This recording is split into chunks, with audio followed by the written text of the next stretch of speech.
Halo semuanya, pada kesempatan ini saya, Clarissa Silo, akan menceritakan hasil literasi saya dari buku cerita Sri Cio dan Cia yang berjudul Pergi ke Dokter.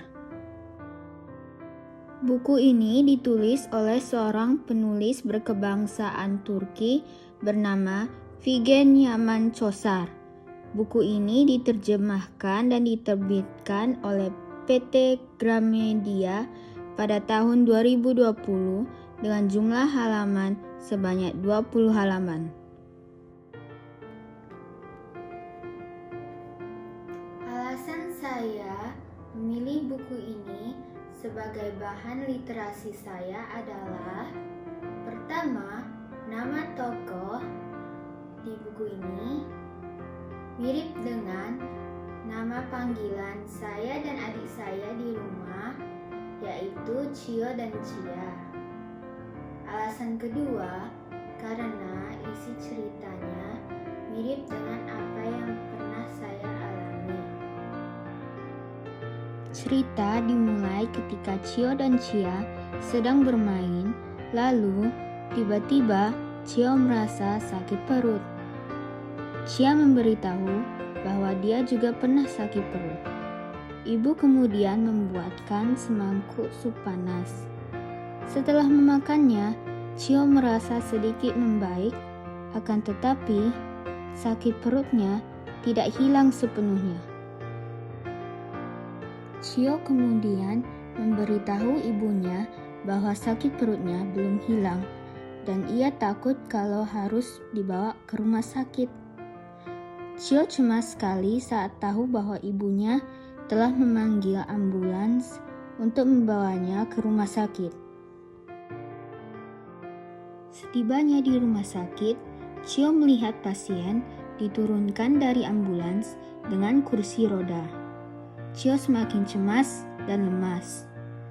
Tiba-tiba ada seorang pria berbadan besar menghampiri Cio dan mengatakan bahwa ia akan menggendong Cio. Pria itu kemudian membawa Cio ke sebuah ruangan yang penuh dengan mainan. Rasa cemas Cio mulai berkurang setelah melihat mainan yang banyak. Pria itu mengajak Cio bermain menjadi dokter dan pasien. Pria itu lalu memeriksa perut Cio. Sesudah memeriksa perut Cio, pria itu mengatakan bahwa Cio harus mengurangi makan makanan cepat saji dan harus mencuci tangan sebelum dan sesudah makan. Pria itu kemudian memberikan resep obat penghilang rasa sakit serta memberikan 3 nasihat untuk Cio. Nasihat pertama adalah rajin makan buah dan sayuran. Nasihat kedua, istirahat harus teratur. Dan nasihat ketiga, harus rajin berolahraga. Setelah itu, barulah Cio menyadari bahwa ia sedang tidak bermain dokter dan pasien. Pria itu adalah dokter yang sesungguhnya. Cio menyukai dokter itu dan semua mainannya.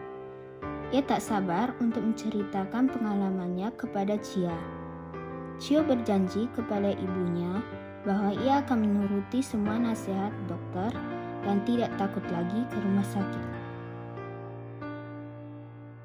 Keunggulan dari buku ini adalah: pertama, jalan ceritanya sederhana dan mudah dipahami. Kedua, isi ceritanya sering dijumpai dalam hidup sehari-hari. Ketiga, terdapat pesan-pesan untuk gaya hidup yang lebih sehat. Sedangkan kekurangan dari buku ini menurut saya tidak ada. Sekian dulu dari literasi saya. Sampai jumpa di video selanjutnya. Bye-bye.